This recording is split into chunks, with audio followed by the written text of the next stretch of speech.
Assalamualaikum warahmatullahi wabarakatuh. Hari ini materi kelas 11 yaitu pertumbuhan dan peluruhan.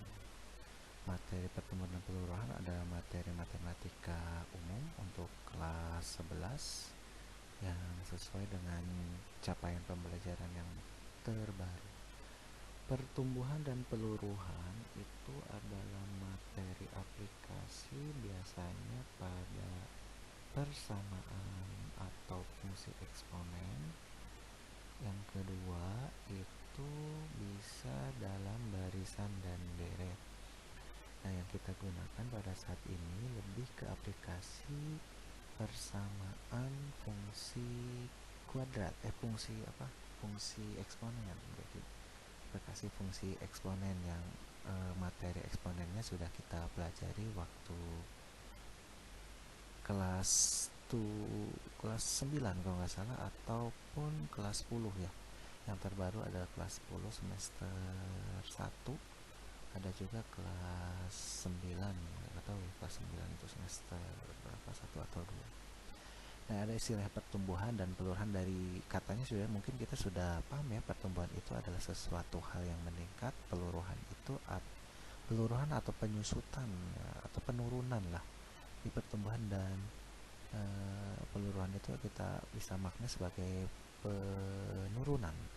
Nah, contohnya kalau misalkan tanaman itu tumbuh, kalau misalkan pengurangan misalkan kamper gitu ya, pewangi ruangan itu biasanya dia peluruhan, pengurangan, makin sedikit. Kalau pertumbuhan semakin banyak.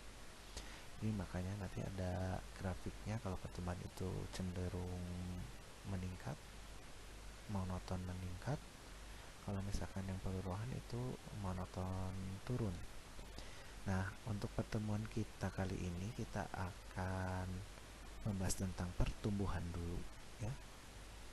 Ada dua contoh pertumbuhan penduduk sama bunga majemuk. Nah, bunga majemuk ya.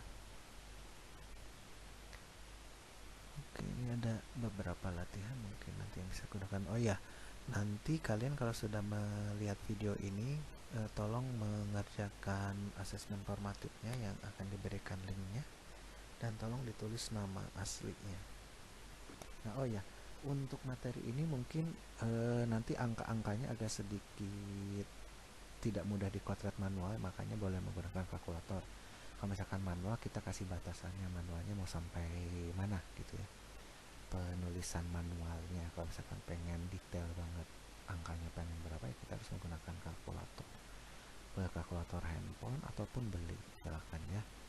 Jadi ada versi manualnya, ada versi kalkulatornya. Kalau versi kalkulatornya mungkin kita bisa langsung tahu jawaban utuhnya kayak gimana, tapi kalau menggunakan manual dalam bentuk eksponen, dalam bentuk perpangkatan.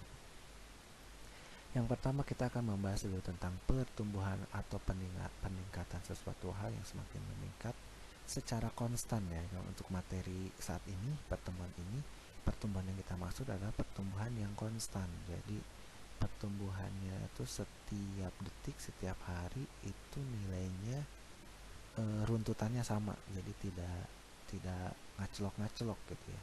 Sekalipun ngaclok-ngaclok tapi tetap harus sama juga aclokannya itu ya, mau kelipatan 2, kelipatan 3, atau kelipatan setengah gitu ya, terserah. Yang penting dia konstan peningkatan. Kalau tidak konstan maka tidak bisa masuk ke kategori eksponen, mungkin materinya materi yang lain. Nah, ini ada sedikit pengertiannya. Pertumbuhan adalah peningkatan nilai dari suatu formulasi awal yang sudah disepakati atau ditentukan. Pertumbuhan tersebut haruslah konstan dalam persentase atau rasionya. Jadi istilahnya bisa menggunakan persentase, boleh menggunakan rasio. Nah, rumus pertumbuhan ini formulasinya seperti ini ya. Jadi PT sama dengan P0 1 tambah R pangkat T. Jadi P total itu sama dengan P awal dikali dengan 1 adalah ketetapannya, ditambah dengan rasionya. Boleh rasio atau persentase. Nanti persentasenya diubah menjadi bentuk desimal, dipangkatkan dengan T.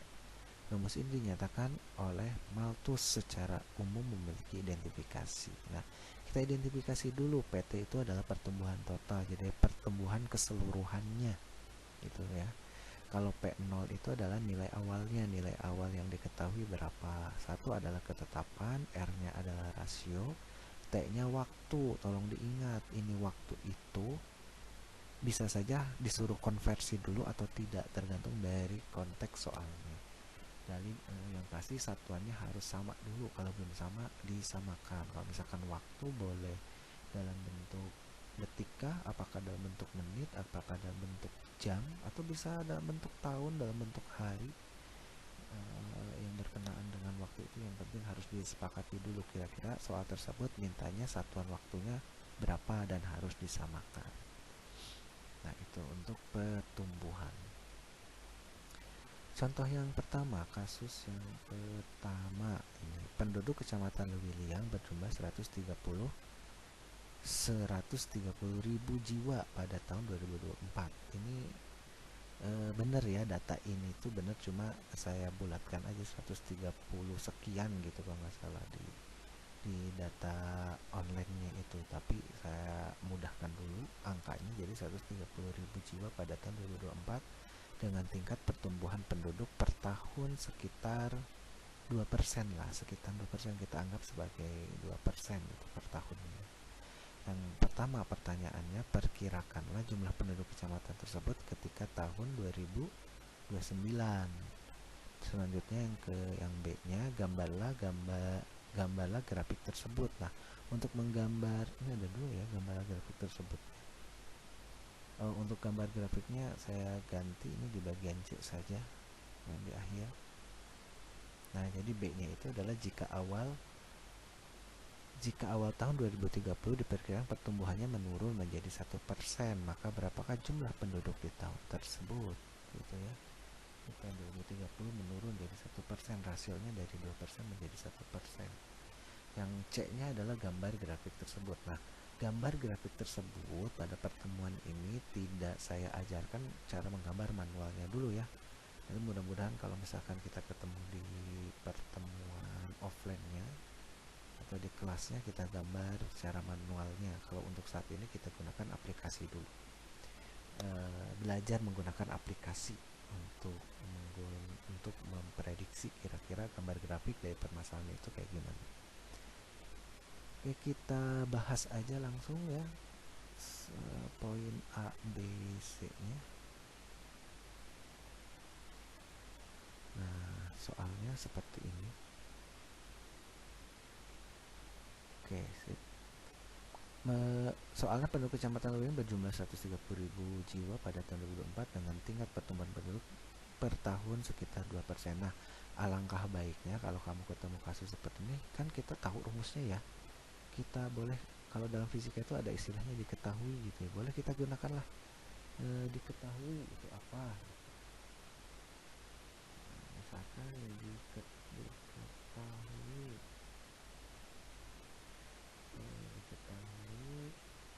mana nih 130 itu sebagai apa gitu ya, identifikasi. Oke, karena kita ketahui dulu baru ya. Misalkan kita kan tadi tahu nih rumus untuk ini tuh adalah PT sama dengan P0 1 tambah R pangkat T. Dan kamu tahu PT itu P total berarti yang ditanyakannya. P0 adalah data awalnya, R-nya itu adalah rasio, nah si T-nya adalah waktu. Nah, kita lihat dulu kira-kira P0-nya itu berapa dari data tersebut. Kalau kita lihat kan di sini 130.000 nih, berarti tulis 130.000 tanpa penyederhanaan. Nggak usah disederhanakan ya. Terus selanjutnya dari setelah PO kita ambil datanya di sini adalah rasionya, berarti R-nya itu adalah 2%. Nah, 2% ini alangkah baiknya kamu konversi menjadi pecahan. Setelah pecahan nanti menjadi desimal. 2% itu adalah sama aja dengan 2/100. 2/100 ini kalau kita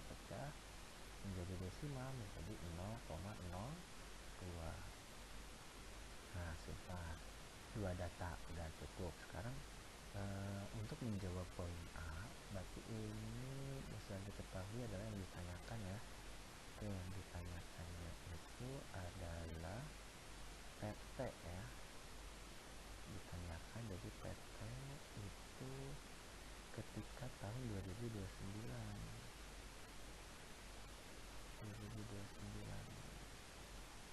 Nah, jawab.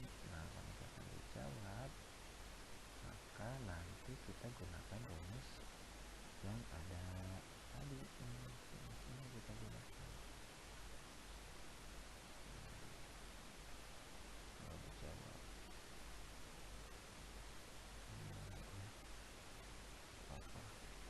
Oke, rumusnya itu adalah PT itu sama dengan P0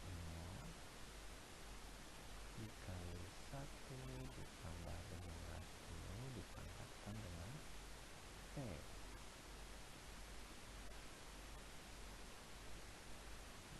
Selanjutnya kita jawab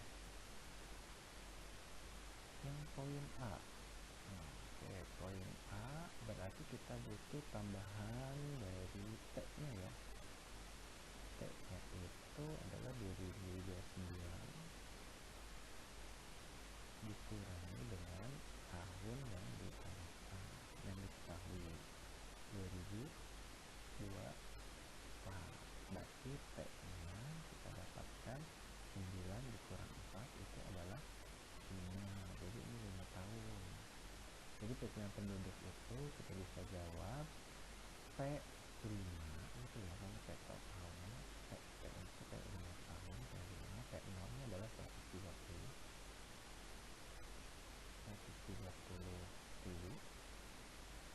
dikali dengan mana satu ya, satu tahun ditambah dengan rasionya adalah 0,02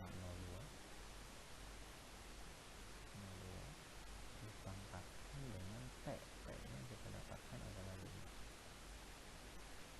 Berarti P5 ini jawabannya adalah 130.000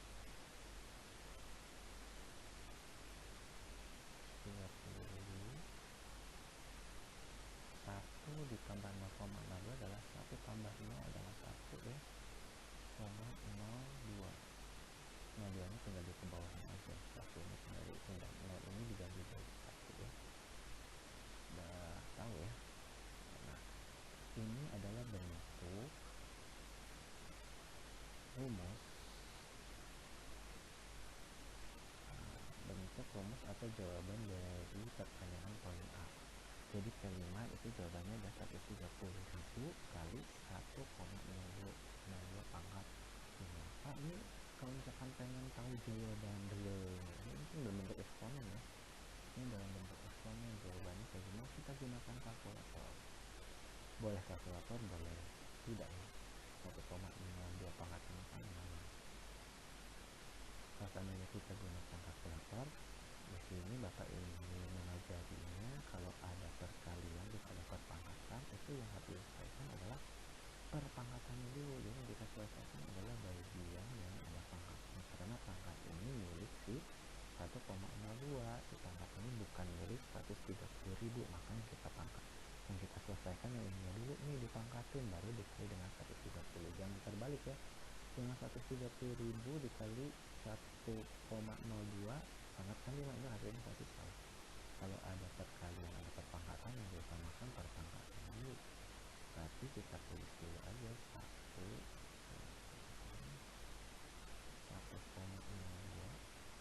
dipangkatkan 5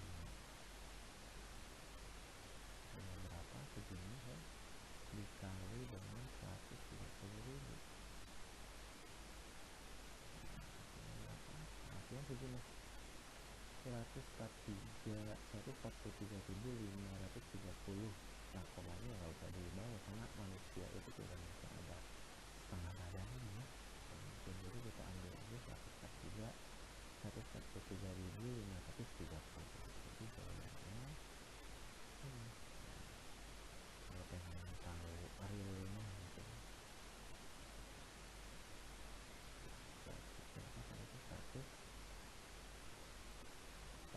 43.530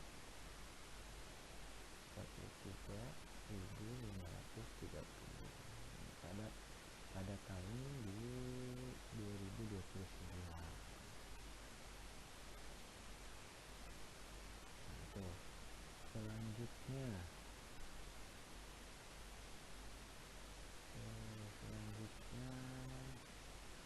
jika awal tahun 2030 diperkirakan pertumbuhannya menurun menjadi 1%, maka berapakah jumlah penduduk di tahun tersebut? Nah, ini tinggal mengubah si R nya ya, R dan si T nya, tapi untuk P0 nya masih sama. Jadi kita rubah dulu si R nya untuk si D ya, jawaban poin D. R nya itu berarti si R nya kan 1% tuh, rasionya berarti 1% itu sama aja dengan 1/100. Nah, 1/100 ini sama aja dengan 0,01. Terus nanti kita dapatkan P nya. P nya itu berarti 2030 misalnya di B dikurangi dengan 2024.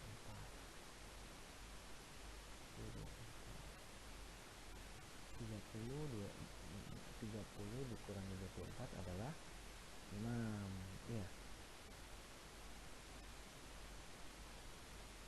adalah 6. Jadi kita jawaban tahunnya adalah tahun ke-6. Maka nanti kita dapatkan si P6 itu formulasinya kan masih tetap menggunakan rumus yang sama. P0 nya masih sama, berarti 130.000. Nah, 130.000 ini dikali dengan ketetapan mutasi ditambah dengan rasio yang baru dengan 0,01, mantapkan dengan tahun ke-6. Jadi kita dapatkan ini adalah 130.000 dikali 1 tambah 0, 1, komanya tetap 0,1, ditambahkan dengan 6, berarti dikumpulkan. Ini jawaban dalam bentuk dalam bentuk eksponen ya, dalam bentuk persamaan eksponen. Nah, kalau pengen tahu jumlah realnya kita gunakan kalkulator. Oh, manual juga boleh ya, tapi ada lama ya kalau ngetek dijelaskan di sini. Nah, berarti kita tulis yang kita masukkan ke kalkulator ada yang ada pangkatnya dulu ya, 1,01 dipangkatkan dengan 6. Nah, dikali dengan 130.000. Jadi kisaran segini 137. Nah, ini pada tahun ini dong ya, pada tahun yang ke-6 saja. Itu 37.997.000, komanya spesialnya bisa dipakai. Ada juga yang menggunakan teorinya yang dihitung dulu dari 2024 sampai 2029 itu berapa, terus ditambah dengan yang tahun itu gitu. Tapi itu nanti kita perjelas aja di lain waktu. Nah, itu untuk jawaban poin B. Oke, selanjutnya gambarlah grafik tersebut. Nah, untuk menggambar grafik tersebut kita harus menggunakan aplikasi GeoGebra. Buka saja Chrome ya. Setelah itu dicari websitenya GeoGebra nih, geogebra.org/klasik yang klasik ya, yang klasik. Nah, manakah yang akan kita masukkan untuk kasus yang poin A? Yang kita masukkan adalah ini, cuma P5 nya kita ganti menjadi Y. Jadi kalau misalkan ini menggambar grafik, ini kita konversi ini dia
1,01 pangkat 6.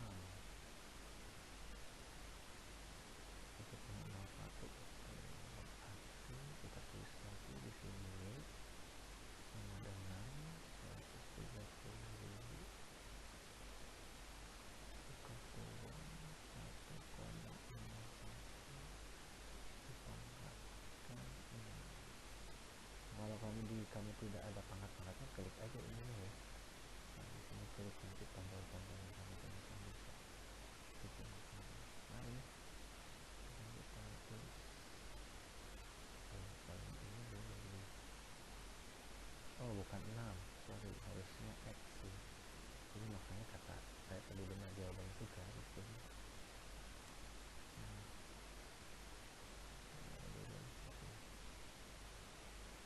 lebih landai ya, yang tahun ke-6 lebih landai ya. Yang pasti bentuk ini tuh munculnya bukan dari titik 0 ya, tapi namanya titik 0, karena konsep daripada fungsi eksponen itu si kurvanya itu tidak pernah menyentuh garis Y, tapi dia akan selalu mendekatikan itu. Kalau ini tuh berangkat dari garis Y, menjauhi garis Y, berangkat dari Y dan maksudnya pergi dari Y, karena dia cenderung monotonan. Gambar kalau yang jawaban A seperti ini. Nah, ini kira-kira misalnya nanti titik potongnya berapa, silakan. Ini kalau misalnya untuk melihat perbandingan hasilnya kayak gini. Nah, itu untuk menggambar grafik secara instan ya. Sebenarnya tidak instan juga, ada beberapa trik yang harus dipahami, tidak bisa langsung digunakan juga gitu ya. Setiap handphone yang kamu miliki selama dia Android ada akses internetnya bisa ya, nanti bisa dipelajari. Nah, itu untuk soal pertumbuhan pada penduduk ya. Untuk contoh 2-nya silakan kamu latihan dulu nih. Kira-kira berapakah hasilnya gitu. Jika Anda mengambil